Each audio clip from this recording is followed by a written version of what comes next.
Gracias. Personal. Buenas tardes. 2, 3. Buenas tardes, señor educador. Buenas tardes, señorita, ¿cómo está? Mal. Ay, ¿cuándo está bien?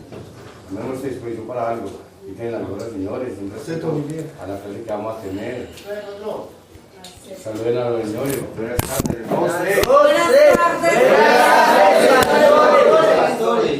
Buenas tardes. Pueden sentarse. Acuérdense que todo juega ahí.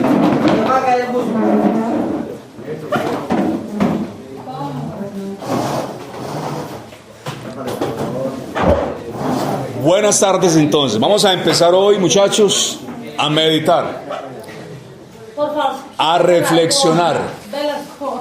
Podemos poner la gorra, yo digo. Guayara. ¿Pueden tener las horas los muchachos? Sí, está bien, está bien. Hagamos una oración para empezar entonces, ¿vale? Ojalá tiene su rostro allí. Bueno, Padre, acudimos a ti esta tarde para buscar el conocimiento que viene de ti, el conocimiento que viene del Altísimo. Es un conocimiento que da vida a los hombres. Es un conocimiento que nos ayuda a vivir esta vida como tú quieres que sea vivida. Yo te ruego que lo que vamos a enseñar hoy sea administrado por tu obra, por tu poder, para que estos jóvenes reciban esta información que necesitan sus almas. Yo ruego que dirijas mis palabras y que abras el entendimiento de ellos para que por medio de la verdad que está en tu palabra, ellos puedan conocer al Dios único, al Dios verdadero, en Cristo Jesús. Amén. Muy bien, yo quiero hacerles una pregunta hoy. Cualquiera puede responder.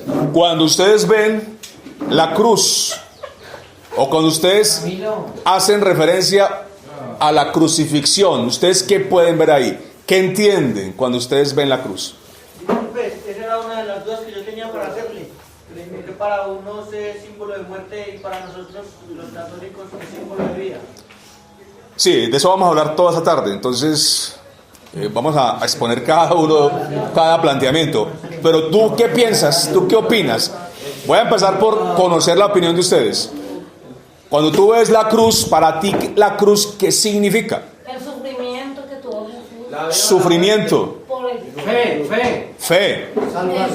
Salvación. Respeto. El amor por todos. Amor. Pero es un símbolo que la liturgia cristiana ha adoptado como símbolo de sacrificio, de penitencia, sobre la cual se le rinde no solamente pleitesía, sino devoción. Vamos a mirar hoy qué se ve en la cruz. ¿Qué dice la Biblia o a dónde apunta la enseñanza bíblica de qué vemos en la crucifixión? ¿Por qué? Porque lo normal que las personas dicen acerca de la cruz, bueno, ¿qué ven? No, vemos a un pobre hombre, un judío de hace 2000 años, allí siendo ajusticiado, allí siendo torturado por unos romanos. ¿Qué es lo que la gente ve? A lo sumo lo que ven las películas allí en Semana Santa.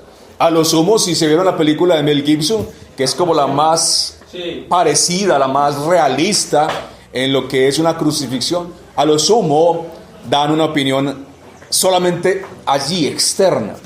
Pero muchachos, hoy he venido a hablarles de lo que esconde la cruz, de lo que esconde la crucifixión. La religión católica ha utilizado la cruz como un símbolo para adorar. Y el catolicismo, pues usted pasa por una iglesia católica y se hace la bendición. Bueno, ha sido utilizado de muchas malas maneras, pero yo quiero que miremos hoy lo que significa, el significado de la cruz y de la crucifixión. Y para poder entender un poco ese significado, tenemos que retornar a la historia, tenemos que devolvernos un poco. ¿Qué significó la cruz en su momento? Porque indudablemente la cruz en nuestros días para nosotros no es muy popular, porque esa muerte ya dejó de aplicarse. Más conocido para nosotros sería, por ejemplo, la silla eléctrica. Bueno, es una muerte que hoy en día se sigue aplicando. Pero la cruz y la crucifixión es para nosotros un lenguaje y un terreno desconocido. Entonces, cuando vamos a esa época, hace 2000 años, allí en el Imperio Romano, encontramos que la crucifixión era un método de castigo, era un método de condenación, era un método de muerte empleado allí en el imperio. La crucifixión no fue un invento romano, eso viene de mucho antes. Los griegos se cuenta que lo utilizaron. Se habla de que Alejandro Magno, al conquistar un pueblo, se dice que crucificó a 2000 personas allí cuando hizo esa conquista. Los romanos tomaron este método de condenación, de sufrimiento, tortura y muerte para aplicársela a los peores malhechores. Es decir, un ciudadano romano, por ejemplo, no moría de esta manera. Estaba prohibido matar a un ciudadano romano mediante la crucifixión. Pero sin embargo, los grandes enemigos del imperio, los mayores opositores, eran condenados, eran ajusticiados mediante este método de muerte. Entonces, cuando vemos la cruz, inmediatamente lo primero que uno piensa: cruz, muerte. ¿Por qué? Porque el que iba a esa cruz iba a ir a morir. De ahí no se salía, de ahí no se escapaba. El que iba a la cruz iba a morir. Imaginémonos entonces, para entender un poco lo cruel de esta muerte, lo agónico de este suplicio, imaginémonos una persona hace 2000 años.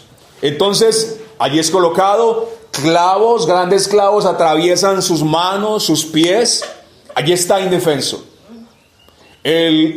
La víctima no puede moverse. La víctima difícilmente respira. Cuando la persona necesita tomar una bocanada de aire, lo que tiene que hacer es suspender sus brazos, sostenerse en sus pies para poderse impulsar un poco y tomar una bocanada de aire. Pero cuando lo hace, una sinfonía de dolor se apodera de su cuerpo. ¿Por qué? Porque esos clavos están atravesando centros nerviosos en sus manos y en sus pies. Imaginémonos entonces una persona en esas condiciones, muchas veces durante varios días. Muchas veces la muerte tardaba hasta 3, 4 días. Entonces estamos hablando de algo horrible. Estamos hablando de una muerte lenta, de una agonía, hasta que finalmente el reo o la víctima veía la muerte, el final. Pero aparte de ese aspecto natural de la crucifixión, ¿qué nos habla la Escritura acerca de la cruz? ¿Qué nos dice la palabra de Dios que podemos ver en la crucifixión de nuestro Señor Jesucristo? Bueno, evidentemente son muchas cosas que podemos ver en la crucifixión. Alguien por allí habló de amor. Muy bien, porque en la crucifixión del bendito Hijo de Dios podemos apreciar claramente el amor. Muy fácil. ¿Cómo lo probamos? Mediante la propia Escritura. Romanos. Permiso, pastor, qué pena. Conectamos en el ranchero. Romanos 5.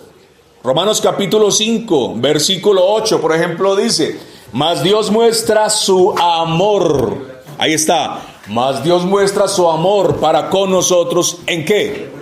En que siendo aún pecadores, Cristo murió por nosotros. En que siendo aún pecadores, Cristo fue a la cruz del Calvario a morir por pecadores. Y ahí entonces dice Romanos 5:8, ahí se demuestra el amor. Entonces en la crucifixión se ve el amor. El amor de Dios para con nosotros los pecadores. Otro texto muy famoso, Juan 3:16. De tal manera amó Dios al mundo, que entregó unigénito. Y cuando vamos y miramos esa palabra, entregó, ese entregar significa que dio su vida. Ese entregó nos señala la crucifixión. De tal manera amó Dios al mundo que entregó, es decir, envió a su Hijo para que su Hijo muriera en una cruz del Calvario, para que todo aquel que en Él creyera no se perdiera, sino que tuviera la vida eterna. Pero, ¿qué más vemos en la crucifixión? Vemos el poder de Dios. No solamente el amor de Dios, vemos el poder de Dios. En semejante acto donde se manifiesta una gran debilidad, es un acto donde el poder de Dios se está llevando a cabo. ¿Por qué? Porque es mediante la crucifixión que el poder de Dios se muestra salvando pecadores. Pero además, ¿qué se ve en la cruz del Calvario? Bueno, se ve la justicia de Dios. Se ve la justicia de Dios. Y aquí es donde yo quiero hacer el énfasis esta tarde. Voy a hablarles de la justicia de Dios, porque eso es lo que la cruz manifiesta. Justicia. Para entender un poco qué es la justicia, bueno, necesitamos mirarla cómo se aplica en nuestro contexto, como una sociedad civil, como una sociedad que tiene leyes.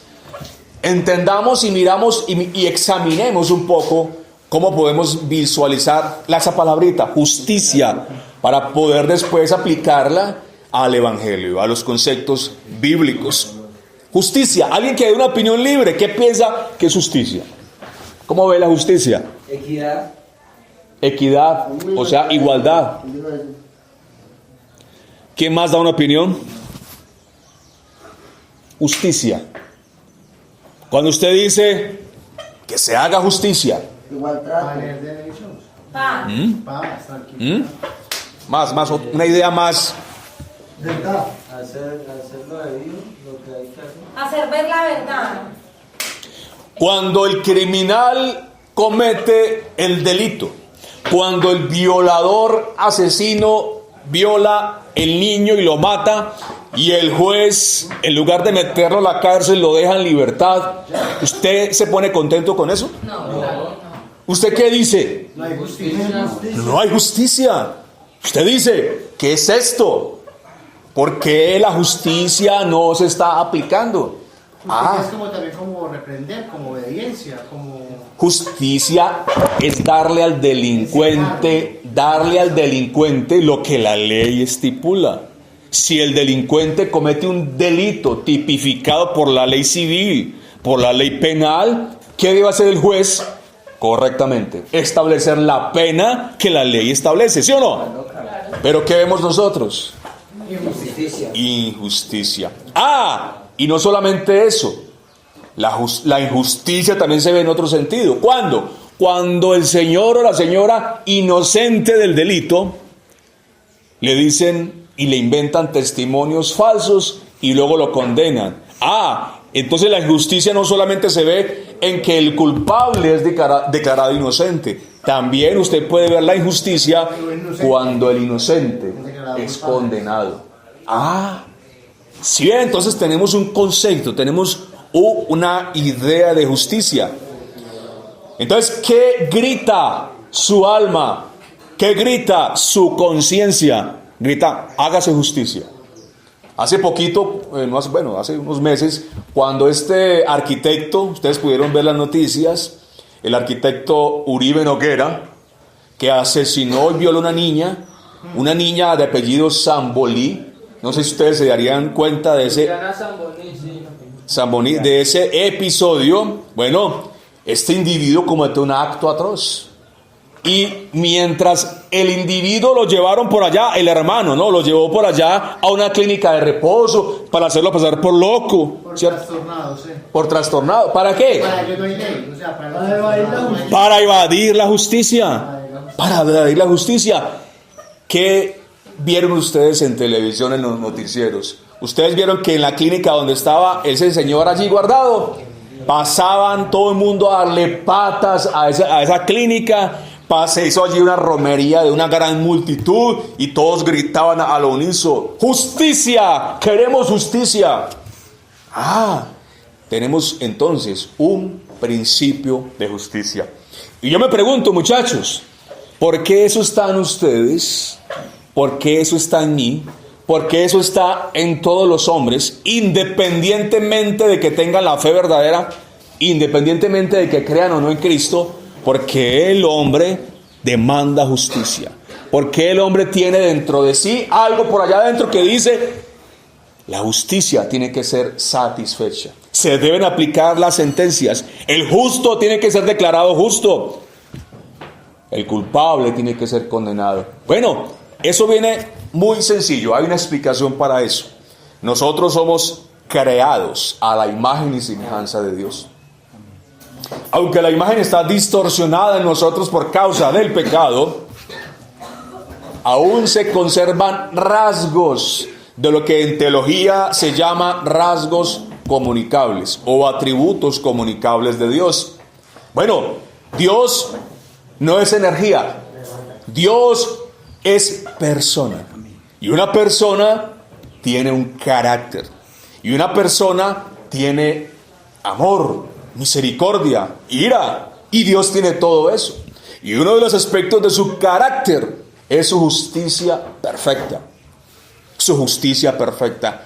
He ahí entonces la explicación de por qué usted y yo pedimos justicia. ¿Por qué? Porque nuestro Creador, el que nos hizo, de donde venimos, el que nos hizo a imagen y semejanza, Él también demanda justicia. Y eso nos lo colocó a nosotros, allí en nuestra mente, en nuestro subconsciente. Si alguien atenta contra tu mamá, tu papá, tus hijos, tus hermanos, usted quiere que el que atentó contra sus seres queridos, usted quiere que se vaya ¿para dónde? Para las playas de Cartagena. No. ¿Ah? Usted quiere que se vaya por una temporadita para el calabozo, ¿cierto? Que pague, ¿sí o no? Usted demanda eso, que pague según las leyes de este país. Eso es entonces lo que hay en nosotros. Ahora, yo les he venido a hablar hoy de la justicia de Dios por la fe. De eso quiero hablarles, la justicia de Dios por la fe. Romanos 1:17, para los que tienen Biblia, Romanos capítulo 1, versículo 17 nos dice: porque en el Evangelio la justicia de Dios se revela por fe y para fe. Ah, qué interesante. La justicia de Dios se revela. En el Evangelio la justicia de Dios se revela, se muestra, es evidente por medio de la fe. Y para entender un poco esto, los que tienen Biblias, los invito a que vamos a leer un pasaje del cual vamos a estar meditando esta tarde. Romanos 1:17. Sí, ese es el pasaje que acabo de leer. Pero para entrar ahorita a analizar ese tema a fondo, vamos a reflexionar sobre un pasaje bíblico. Vamos a meditar sobre Romanos capítulo 3, versículos 21 al 26. Romanos capítulo 3, versículos 21 al 26. Miren lo que dice este pasaje. Pero ahora, aparte de la ley, se ha manifestado la justicia de Dios, testificada por la ley y por los profetas. La justicia de Dios por medio de la fe en Jesucristo, para todos los que creen en Él, porque no hay diferencia, por cuanto todos pecaron y están destituidos de la gloria de Dios, siendo justificados gratuitamente por su gracia, mediante la redención que es en Cristo Jesús, a quien Dios, hablando de Jesús, a quien Dios puso como propiciación. Y quiero que marquen en su mente esa palabra, propiciación, porque de esa palabra voy a hablar ahorita. No creo que aquí nadie haya entendido todavía qué significa propiciación, ¿verdad? ¿O alguien sabe qué es propiciación? Bueno, vamos a explicarlo ahora. ¿Será apropiado? ¿Cómo? ¿Apropiarse de algo? No. Okay. Entonces, a quien Dios puso como propiciación por medio de la fe en su sangre, para manifestar su justicia. Mire que este es el énfasis del pasaje. Para manifestar su justicia, a causa de haber pasado por alto en su paciencia los pecados pasados, con la mira de manifestar en este tiempo su justicia, a fin de que Él sea el justo y el que justifica al que es de la fe en Jesús. Bueno, un pasaje que dice muchas cosas. Voy a tratar de consolidarlo lo mejor posible y darlo a entender a ustedes. Una pregunta que se hace en teología. ¿A usted les gusta la teología, cierto? Sí. ¿Quién dijo que no? Yo. Bueno, ¿por qué? Dame la razón. Para que no se quede eso. Estudio la palabra de Dios. Teo, Dios. Logía, estudio. O sea, el estudio de Dios. Ay, tan lindo. Entonces ya sí te gusta, ya te gusta un poquito. Teología, el estudio de Dios. Ustedes ven aquí, ustedes dicen que tienen clases de teología entre semana. ¿Me han dicho? ¿Quién Había un operador que nos daba la permiso. Sí, sí. Pues esta semana pasada estaba ausente, estamos esperando que vuelva, pero era el que nos ¿Cómo es la dinámica con él? ¿Qué les enseña? mediante los grupos de terapia que nos hacen acá, nos pone a hacer, muchachos, vamos a hacer silencio, muchachos. Nos pone a hacer así, pues mediante terapia, nos comparte así versículos de la Biblia y él nos explica bien, nos desglosa qué es lo que quiere decir cada parte y pues nos hace acá, como por decir así, tomar conciencia de la palabra. Muy bien. Sí. ¿Hizo cada cuánto lo hace? Eso diario hacíamos. Diario. Diario cada vez que le estaba, por ahí 3 días a la semana. Pero con Jimmy cuando estaba. Y los devocionales que hacen todos los días antes de empezarla, cuando empieza la mañana, que es como un rato que sacamos para hacer una oración, agradecerle a Dios por el nuevo día. Entonces, el estudio de la Biblia y de la teología aquí no es desconocido, porque veo que ustedes han estado en ese trabajo. Ya han venido muchos. Cuénteme de la experiencia. ¿Quiénes han venido? ¿Qué les han dicho? A ver. Pues cuando estamos en la casa quindiana, estamos con un grupo. 5 minutitos, tranquilo, déjalo hablar, déjalo hablar. Vamos a hacer silencio, por favor. Con un grupo de pastores. Es que él preguntó. Él preguntó, él no está. Lo interrumpa, contesta, pues sencillo. Cuando estábamos en la casa quindiana, venía una señora Gloria y un señor Álvaro, que yo no me acuerdo de los señores, ¿sí? Yo soy de una iglesia cristiana, no me acuerdo de cuál, creo que Manantial de vida. Manantial de Vida, era la iglesia de ellos, y ellos estaban haciendo un devocional y daban un, ¿cómo se llama? Para uno bautizarse, se me olvidó el nombre. Discipulado. Discipulado. Doña Gloria estaba dando el discipulado, pero no pudieron volver por cuestiones de transporte. Y creo que el Señor le salió como que una especialización teológica en Bogotá, entonces está en Ok, muy bien. Esto era como abrir un paréntesis. Vamos a volver al texto. Muy bien. ¿De qué estamos hablando? ¿Alguien que me diga? La justicia. Estamos hablando de la justicia. Y estamos diciendo que este texto nos dice que la justicia de Dios se muestra, se manifiesta en la cruz. En el sacrificio de nuestro Señor Jesucristo, usted va a poder ver la justicia. Y eso es lo que vamos a intentar explicar esta tarde. La parte de justicia también es la salvación, ¿no? Sí. ¿Qué se ve en la justicia? En la cruz, la salvación. ¿Qué se ve en la cruz? La misericordia, la gracia de Dios, muchas cosas. Pero hoy quiero hacer el énfasis en la justicia. Bueno, ¿de qué manera podemos ver la justicia de Dios en la obra de Cristo? Eso es lo que quiero comenzar a expandirles. Bueno, una parte es el sacrificio, pero antes de eso quiero que miremos otra parte. Mucha gente dice, Cristo murió por mí. Bueno, pero Cristo hizo mucho más que morir por pecadores. Cristo además vivió por pecadores. ¿Por qué, muchachos? Porque cuando hablamos de justicia, necesitamos hablar de la vida de Cristo, de la vida de obediencia perfecta. Miren, hay un problema con nosotros. ¿Cuál es ese pequeñísimo problema? Usted y yo teníamos y tenemos que vivir conforme a la ley de Dios, cumplir los 10 mandamientos, toda la ley de Dios, y nadie ha podido hacer eso. Ninguno de nosotros lo pudo hacer. Y Gálatas en capítulo 3 nos dice particularmente que aquel que no obedezca la ley de Dios, aquel que viole uno de sus mandamientos, se vuelve culpable de toda la ley, de transgredir toda la ley. Entonces, hay un pequeño problema. Usted y yo teníamos que obedecer. ¿Y quién aquí puede decir, yo he obedecido perfectamente la ley? ¿Quién me levanta la mano y me lo asegura y me lo demuestra? ¿Nadie? Bueno, nadie ha podido. Ninguno pudo. ¿Quién sí pudo? Él sí pudo. Perfecto.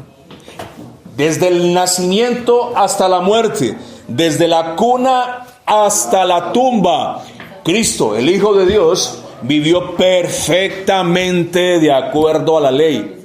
Dice Isaías 53, nunca hizo maldad, nunca hubo engaño en su boca. La Biblia se refiere a él como el Cordero perfecto, que quita el pecado del mundo. Cuando hablamos de santidad, cuando hablamos de vida perfecta, el único que puede levantar la mano en toda la historia es Cristo. Ni siquiera Adán allí, porque Adán falló. Ni Abraham. Solo Él. ¿Y para qué les estoy hablando sobre esto? Bueno, porque si usted y yo hemos de ser reconciliados con Dios por medio de Cristo, si usted y yo hemos de ir al cielo, hemos de heredar la vida eterna, necesitamos que se nos acredite justicia. ¿Están entendiendo? Necesitamos que la justicia de Cristo nos sea otorgada, no sea imputada. ¿Sí? Necesitamos eso. Sin eso, nadie puede ir al cielo. Cristo vivió la vida perfecta que usted y yo no podíamos vivir.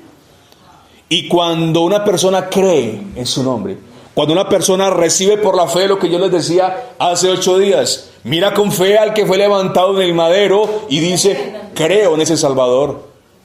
Y cuando tú crees, por la fe, entonces su vida de obediencia perfecta te es otorgada, te es imputada. Mire, muchachos, el día del juicio, porque les tengo esta noticia, habrá un juicio. El juez del universo juzgará las acciones de los hombres en Cristo Jesús.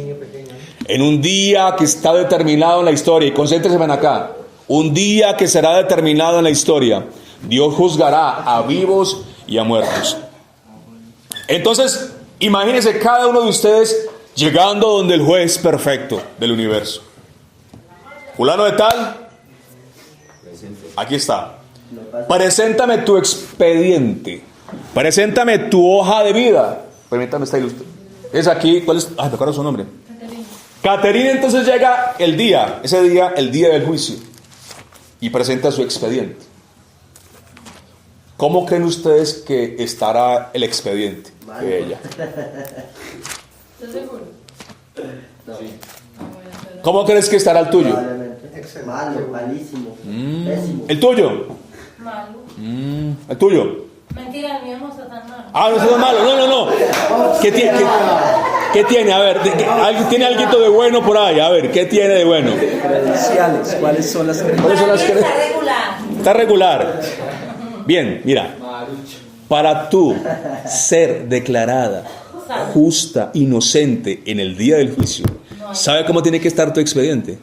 Blanquito. Excelente. Mire, ¿Cómo así? Entonces, blanquito, puro. Una sola mentira en tu vida te condena. todavía estamos condenados. Lo has entendido. Estamos perdidos. Estamos perdidos. Pero aquí viene la noticia gloriosa del Evangelio. Este expediente no sirve. Te lo devuelvo. Ves a ver ese expediente de allí. Este expediente. Ese es otro expediente. Es el expediente de Cristo, del Hijo de Dios.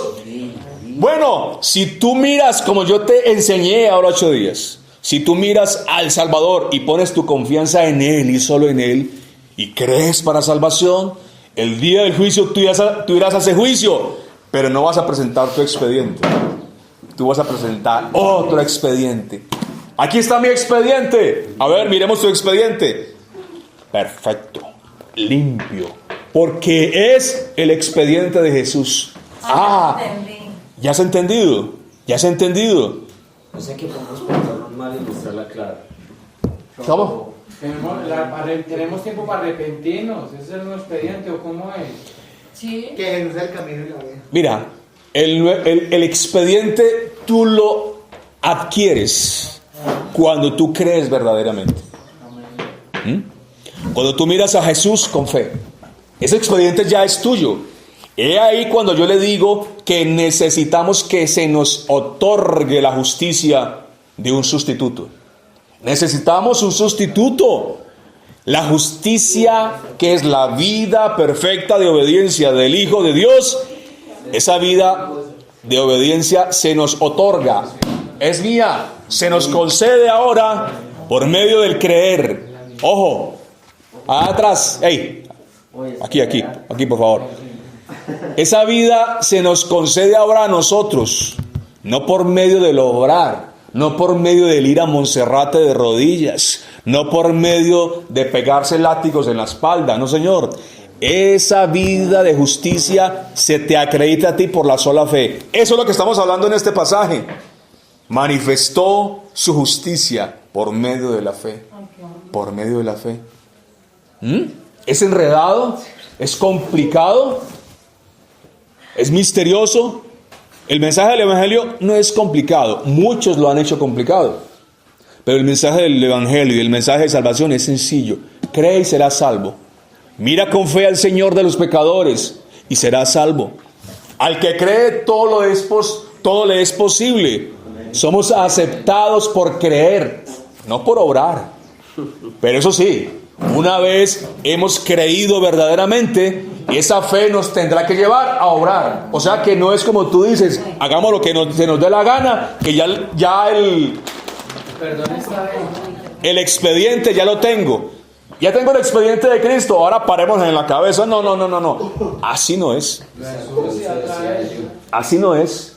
Porque aquel que ha sido comprado por precio, aquel que ha sido comprado por Cristo, ya no se pertenece a sí mismo. Le pertenece a aquel que murió y resucitó por él.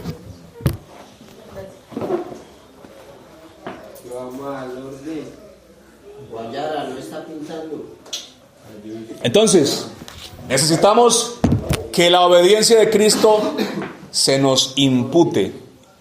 Imputación. La imputación de la obediencia de Cristo. Pero no solamente necesitamos la vida de obediencia perfecta de Cristo. ¿Sabe qué también necesitamos? Necesitamos que nuestra deuda sea cancelada. ¿No sabían? Les informo. Ustedes tienen una deuda. Y yo, con la justicia de Dios. Porque tú has mentido, tú has robado, tú has violado sistemáticamente la ley de Dios. Una y otra vez. Lo único que hay que respetar acá es que están hablando de Dios, mi amor. Y usted sabe que usted cree en Dios, entonces aplíquelo en su vida. Respeto acá a los caballeros, que ellos vienen con mucho amor a darnos esta clase. Esa es la palabra.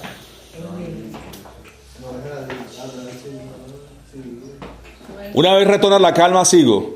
Entonces, necesitamos entender varias cosas. No solamente necesitamos la vida perfecta del Hijo de Dios, que nos sea otorgada su obediencia a la ley de Dios, también necesitamos que la sanción penal de la ley, porque la ley decía, la paga del pecado es muerte. Y entonces, la pregunta del millón, ¿cómo Dios puede perdonarnos a nosotros sin pasar por alto su justicia? Dios es justo y Él debe condenar al pecador. Pero ¿cómo hacen aquellos que son salvos? ¿Cómo hacen aquellos que son justificados? Bueno, Dios no pasa por alto su justicia. Su justicia tiene que ser satisfecha. Su justicia perfecta tiene que ser vindicada. ¿Y esto cómo es posible? Por intermedio de un sustituto. Cristo nos reemplaza en la cruz para que Él reciba el golpe de la justicia del Padre, y si tú crees, recibas el beneficio. ¿Cuál es el beneficio?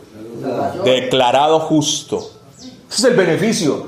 El beneficio es la justificación. ¿Y qué es la justificación? Declaración de inocencia.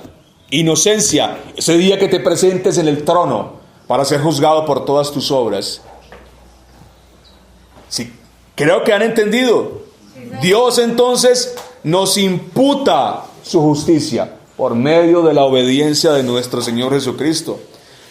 Pero además, nuestra deuda con su justicia por nuestro pecado, esa deuda es cancelada mediante la muerte de nuestro Señor. ¿Cuál le quedó este versículo? Segunda de Corintios 5:21. Segunda de Corintios 5:21. Al que se lo aprenda de memoria, para dentro de 8 días le traigo un detallito. Segunda de Corintios 5:21. Vamos a ver quién se gana el premio que va a traer dentro de 8 días.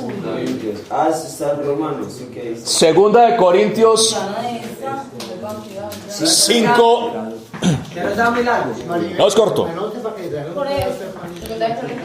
No, eso no está. Permiso en cruz. Sí, al que no conoció pecado, Léalo ahí, léalo por favor. al que no conoció pecado, por nosotros lo hizo pecado, para que nosotros fuésemos hechos justicia de Dios en él. Amén. Entonces aquí, Es una promesa. al que no conoció pecado, por nosotros Hizo pecado. Dios a él lo hizo pecado. ¿Para qué? Para que nosotros fuésemos hechos justicia de Dios en él. Bueno, este versículo, muchachos, es el corazón del Evangelio. Es el corazón del Evangelio. Segunda de Corintios 5:21 es el corazón del Evangelio. Miren lo que está diciendo. Hablando de Cristo, hablando del Hijo de Dios, al que no conoció pecado. Vamos a desarmar este versículo un poco. Al que no conoció pecado. Cristo no conoció pecado. Perdón. Siga. Cristo no conoció pecado. Ya lo hemos dicho acá. De la cuna a la tumba, perfecto sin mancha. Pero al que no conoció pecado, Dios el Padre, a él lo hizo pecado, no pecador, pecado. O sea, ¿qué está diciendo? Aquí, que cuando Cristo va a la cruz del Calvario, él estaba llevando en sí, en su cuerpo, la culpa del pecado de los que él vino a salvar. Él estaba llevando el pecado de los que habrían de creer en él.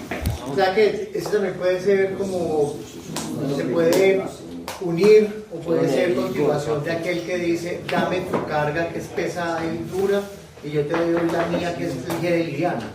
Eso también hay un- Sí, tiene una conexión, evidentemente. Tiene una conexión, evidentemente. Todos los que estén cargados, trabajados, cansados, venid a mí, que yo os haré descansar. Lo que hay que mirar, es lo que tú valoras como peso, como carga. ¿Ah?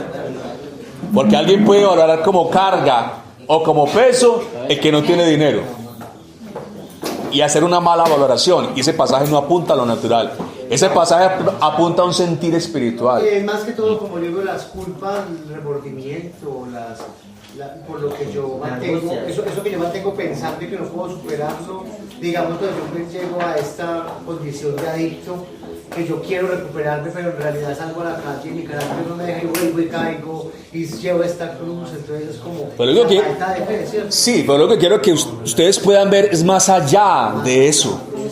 Porque yo no digo que no, que aplique lo que tú estás diciendo, pero es mucho más profundo que eso.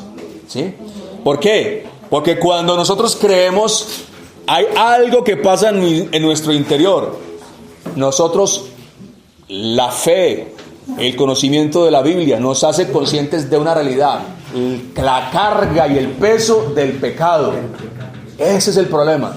Si tú no eres consciente, si tú no eres consciente de tu realidad de pecado y de tu culpa, si no eres consciente de eso, entonces tú no vas a entregar absolutamente nada. Puedes entregar el vicio, puedes entregar esto, pero ¿y qué de lo demás?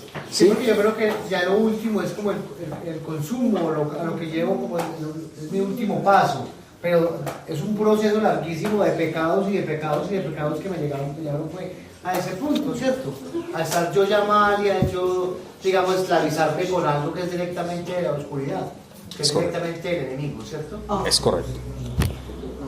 Entonces, al que no conoció pecado, Por nosotros, Dios a él, por nosotros, lo hizo pecado. ¿Para qué? para que nosotros fuésemos hechos justicia delante de Dios en él. Exacto. Amén. Para que nosotros, Heredáramos, aunque fuera la palabra de para que nosotros fuésemos hechos justicia de Dios en él. He ahí la centralidad de lo que he venido a hablarles hoy. Usted y yo, si creemos verdaderamente en lo que Él hizo para salvar y justificar a pecadores, somos hechos justicia. O sea, somos declarados justos. Esto de la justicia de Dios es la justificación. ¿Alguien les ha hablado aquí de la justificación? Es un tema muy importante de la teología. Es lo que se hace en la hoja de bloque en el computador, justificar. Claro, es como, Sí, es como sí, está la bien. excusa de lo que hacemos mal. Acá cada uno sabe que es justificación, se justifica lo mal hecho con cualquier otra cosa que le venga a la cabeza. ¿Por qué roba? Porque es un drogadicto y Pero no tan fácil porque lo estamos viendo desde otro punto de es una vista. ¿sí o qué? excusa. No, pero lo estamos viendo desde otro punto de vista ahora. Porque hace mal la cara. Porque no, Porque sale mal. ese no es el ejemplo. Para mí, ese es mi ejemplo, yo lo estoy compartiendo, compañeros. Hay que compartir el suyo. Bueno. Respetamos las opiniones de todos. Entonces, justificación tiene que ver con una declaración judicial. O sea, cuando pensemos, aquí atención, cuando pensemos en justificación desde la perspectiva bíblica, ¿de qué estamos hablando? ¿A qué estamos haciendo alusión? Estamos haciendo alusión a una declaración judicial de inocencia. Tú eres declarado justo, pecador, cuando antes eras culpable. ¿Sí? Eres declarado justo. ¿Por qué? ¿Qué hiciste? Creíste. ¿Qué hiciste? Tuviste fe en el Hijo de Dios. Es complicado. Es demasiado misterioso. Pero si no crees, hay otra posibilidad. Pero si no crees, la justicia de Dios caerá sobre ti. Si no crees como dice la Escritura, tú tendrás que satisfacer en tu agonía eterna esa justicia de Dios. Solo hay dos maneras de satisfacer esa justicia perfecta de Dios. Mediante un sustituto. Cristo de la cruz lo hizo hace 2000 años. Es la primera forma. Pero la segunda forma es bajo juicio y condenación eterna. Esa es la segunda forma. Si tú rechazas el testimonio de Jesús en tu vida, si tú dices no creo, bueno, hay otro camino. Somos vencedores en nuestro... Hay otro camino. ¿Cuál es el camino? La condenación y el juicio de Dios para tu vida por toda la eternidad. Oye, ¿y por qué si es un Dios de amor nos condena a eso? Sí, es una buena pregunta.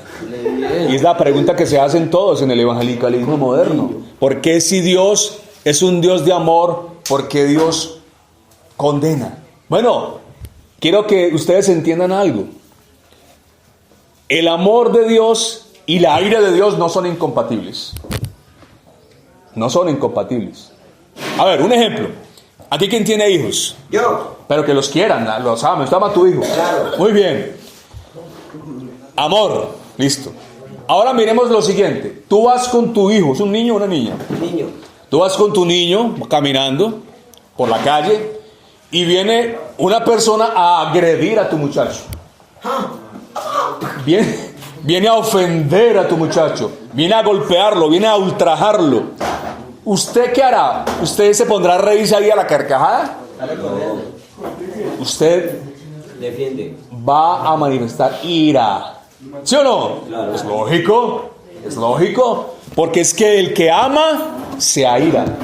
O si tú no te airas, entonces tú no amas. Si tú te pones a carcajadas y deja que el otro le pegue a su muchacho, haga lo que quiera, y usted ahí a la carcajada, usted no ama a su hijo. El dolor de mi hijo me va a lastimar. Usted no ama a su hijo. Si usted permite que cojan a su hijo y hagan de él lo que sea, tú no amas a tu hijo. Ajá. Si tú amas a tu hijo, tú te airas cuando alguien intenta dañar a tu hijo. ¿Sí o no? Sí, si tú entiendes eso, tú, humano pecador, yo, humano pecador, ¿cómo eso más se expresa en Dios? Por lo que hicimos con el hijo de... Por lo que hicimos frente a su ley. Por lo que hicimos al rechazar a su hijo. ¿Sí? Es que yo quiero que ustedes piensen en el costo de la crucifixión. ¿Quién está entregando la vida en aquella cruz? No es cualquier ser humano común y corriente. ¿Juzgar es un pecado? Juzgar es un pecado. Pues la Biblia dice, ¿cómo vas a juzgar? Mírate primero en tu propio ojo, tu viga, antes de sacar lo que hay en el ojo del otro. Juzgar es pecaminoso en un sentido, Pero hay otro sentido en el que la Biblia nos enseña a juzgar y nos manda a juzgar. ¿Ah? Pero eso es un tema donde que no quiero ahorita yo no introducir. no solo... Sí, está bien. Entonces, yo lo que quiero que entiendas es esto. Un Dios de amor. Un Dios de amor. ¿Qué pintura es esa? Es Adán en la cruz. A ver, háblanos de ese dibujo. ¿Qué significa? Pues yo pienso que la primera raza humana no era parecida a la de nosotros, y que Adán tenía 4 brazos y 6 ojos, y pues estaba pagando su precio en la cruz, porque él era el Hijo de Dios, no Jesucristo. Entonces la vida de Adán era la de Cristo. Pues es algo raro de pensar, pero... Veo que ahí está la lanza en el costado, como en el Señor. ¿Tiene cachos o qué? Tiene una corona con cachos. ¿O es una corona de espinas? Es una corona con cachos, o sea, es una corona que nace con cachos.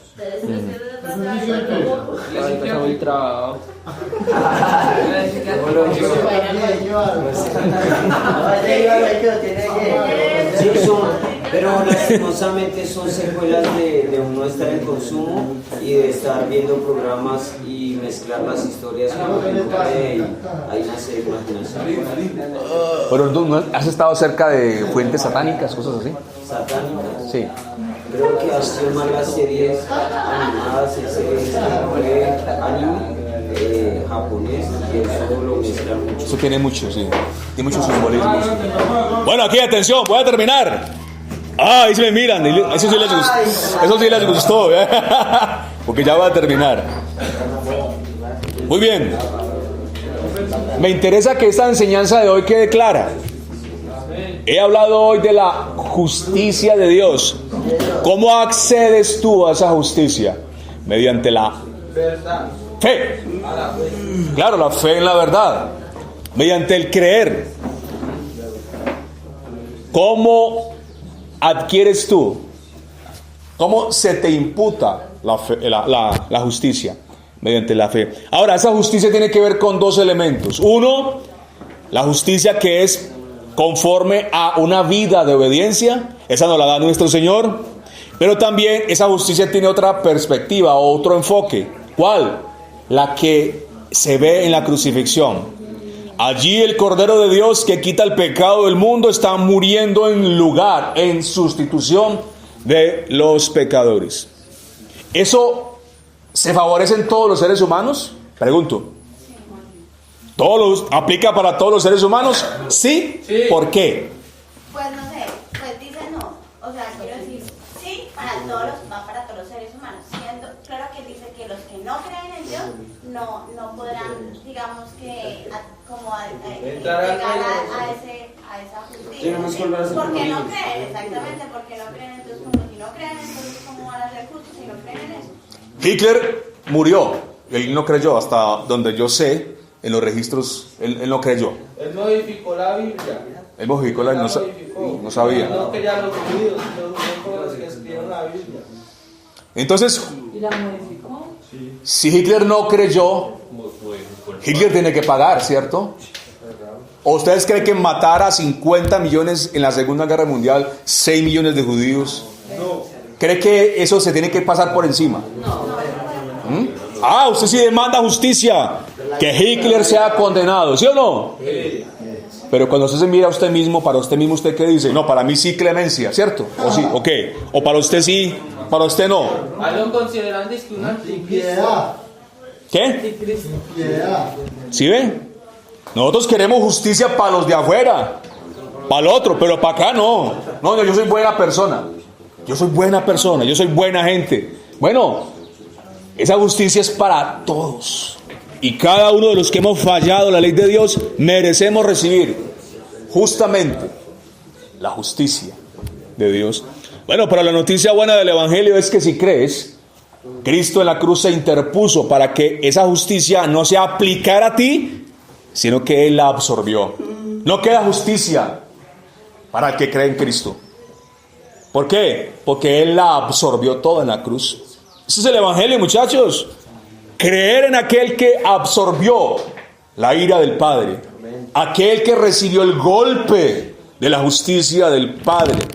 Él la recibió para que aquellos que Él vino a salvar no recibieran ese golpe. para que aquellos que habrían de creer en Él en todos los tiempos, y yo espero que aquí haya un grupo importante que crean en Él, que crean en su nombre. Si tú crees este mensaje que yo te estoy hablando a ti, el día del juicio tú serás declarado inocente. O sea, no entiendo cómo así que él absorbió y entonces, cómo así que él absorbió, cómo que no es esa palabra. O sea, Él recibió. Es que eso nos iba a pasar a todos nosotros, ¿o qué? ¿Qué? Lo que le pasó a Cristo. Bueno, pues salir. Eso es lo que va a pasar. O sea, aquel que no crea O algo peor. recibirá en la eternidad eso que Cristo sufrió en la cruz. El horror de la cruz es el horror del infierno. Pero, ¿por qué dice exactamente? Perdón, ¿cómo? Absorbió. O sea, la pregunta tuya. Cuando Cristo está en la cruz, lo que la gente no ve tras bambalinas, lo que la gente no ve porque está escondido en la Biblia, y usted lo puede ver a través de un estudio de la Biblia, es que el Señor Jesucristo, Él estaba siendo ajusticiado por el Padre. Porque mire que Él dice: Dios mío, ¿por qué me has desamparado? O abandonado. Sí, abandonado. Otras Biblias dicen abandonado. Entonces, ¿cómo así? El Padre se alejó del Hijo. Cristo fue entregado por el determinado consejo y el anticipado conocimiento de Dios. O sea, eso estaba ya planeado desde antes. ¿Por qué? Porque era necesario que Él fuera sustituto, fuera el reemplazo de nosotros los pecadores. Entonces, la pregunta, Él absorbió, Él recibió el golpe, o sea, la justicia, la ira de Dios. ¿Para qué? Para que aquellos que creyeran y pusieran su confianza en Él no recibieran esa ira, no recibieran esa justicia. Más o menos. ¿Sí entendiste? Sí. Explícalo. Si lo entendiste, puedes explicarlo. O sea, ¿quién recibió la ira de Dios? En la cruz, Cristo está recibiendo la ira de Dios. ¿Para qué? Para que no recibiéramos nosotros la ira de la... Para que si tú crees... ¿Sí? Sigue.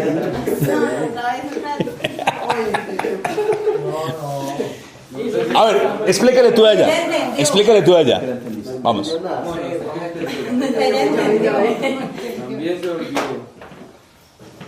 ¿Qué no entiende usted? Dígame. No, que Cristo recibió la ira de Dios para que el humano no recibiera la ira de él. O sea, la ira de él hacia nosotros. Entonces la recibió Cristo de nosotros. A ver, tú explica. Que para Dios no mandan a nosotros, primero prefirió que muriera el hijo de él. O sea, todo fue recibido. Para Dios no mandan a nadie. Vamos a hacer ese ejercicio visual. A ver, aquí está el pecador. Aquí está el pecador. El que cree. Porque el que no cree, no está aquí, no, ese sale de acá. El que no cree recibe la plena justicia, la sentencia de la ley. Vamos a poner aquí el que cree verdaderamente en Cristo. Aquí está el pecador que cree. Merecía recibir el golpe de la justicia de Dios. ¿Qué hace Cristo? Él se interpone, aquí se interpone, y le dice al Padre: Padre, castígame a mí. Siga. Derrama tu golpe, el golpe de tu justicia en mí, en tu Hijo. Y entonces Él absorbe todo el golpe. ¿Sí? Absorbe todo el golpe. Como cuando tú vas en un carro, digamos, y entonces se estrella, se choca contra algo. ¿Quién recibe la energía del golpe? El carro. Si no fuera por eso, nos matábamos. Porque el chasis, la estructura metálica del vehículo, él recibe la fuerza del impacto. Y entonces, si tú tienes el cinturón, tú te salvas. Bueno, probablemente. Así es. Bueno, estamos hablando de un accidente más o menos moderado, ¿no? Un choque a 300 por hora, pues así ya no hay nada que hacer ahí. Eso es absorber el golpe. ¿Ya? Solamente hay dos formas entonces de absorber el golpe. Una, creyendo en Cristo, y Él lo hizo por ti en la cruz. O dos, no creas y recibe tú el golpe. La condenación. Ese golpe es la condenación. Sí, señor. Una pregunta. ¿Y por purgatorio existe. Descanso. El purgatorio no existe. Es una tradición católica. ¿El purgatorio es lo mismo que el limbo? El purgatorio no existe. Es una tradición católica. ¿Y es lo mismo que el limbo? Una pregunta. Lo manejan, creo que lo mismo. Se supone que el purgatorio es donde descansan las almas, se supone. O las que penan, las almas que penan. O sea, es como, según la tradición católica, es un lugar de intermediación en el viaje, ¿ya? Donde los que están aquí pueden echar monedas, platica, y ahí lo sacan de ahí. Pastor, ¿qué pasa con los que se suicidan? ¿Perdón? ¿Qué pasa después de la muerte? Dice la Biblia en Hebreos, está determinado para los hombres morir una sola vez y después de esto el juicio. El juicio. ¿Qué pasa cuando no se O sea, que el suicida? purgatorio es ay, que se murió. Vamos a hacer silencio, por favor. El que quiere hacer preguntas, alce la mano y se le da. ¿Qué pasa con el que se suicida? Bueno, el suicidio en sí mismo es un pecado, ¿no? Es condenado, O sea que no se salva. no se salva. O sea, que supuestamente el purgatorio es una mediación, por decirlo así. Es un lugar de paso. El purgatorio es un lugar, según la tradición católica. Vuelvo y te digo, esto es falso, ¿no? Esto no está en la Biblia. Pero según ellos, esto es un lugar de paso, transitorio, donde las almas quedan ahí suspendidas, mientras los que están aquí hacen ruegos, oraciones, para que ellos, y plata, ¿no? Tienes que dar plata también. Sí, tienes que ir a la iglesia católica a pagar, para que ellos allá hagan lo que ellos hacen para poder que él salga de ese lugar de tránsito y se dirija a la eternidad. Aquí.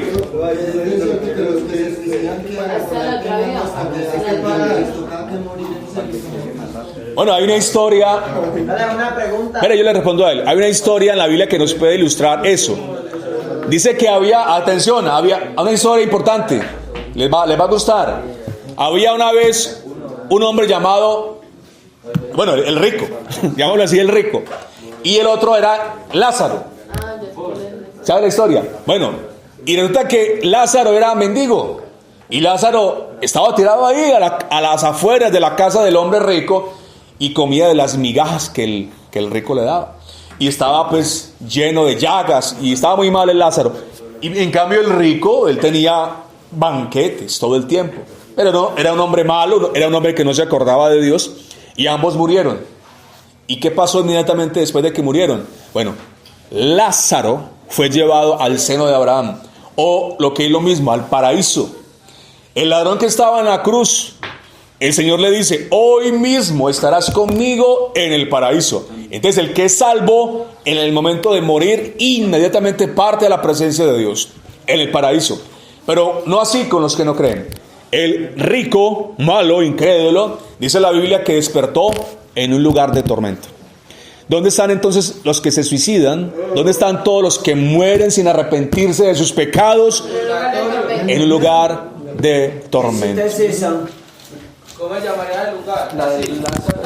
Ese lugar se llama el Hades, o el infierno también se puede llamar. Eso no fue cuando ella le dijo que porque él se iba para el cielo sabiendo que él era el que tenía que yo no sé qué, el rico le decía a Lázaro. Y el Lázaro le dijo que porque él no le daba a sus hermanos de comer, algo así. Ah, no, que porque él no daba a los pobres de comer. No era esa historia. Esa es otra historia. En el Corán. Sí, hay una historia así. Que entonces le dice que se lo deja ir a la Lucas 16, esa historia está en Lucas 16. Decirle a los hermanos que sean buenos con la gente que lo necesita para que no vayan al infierno. Y que le dijeron que no. ¿Alguien iba a preguntar? ¿Usted iba a preguntar algo? Dicen que en el Hades Mentira, vea, Héctor. ¿Qué? que vendió a Dios. Entonces, por ejemplo, yo tengo mi mujer y yo le digo que aborte, ahí todos tenemos pecado, los dos hemos pecado, ella que abortó, yo que le dije que le hiciera. Claro. Pero se no, que no había más que preguntar. Del 19 al 31.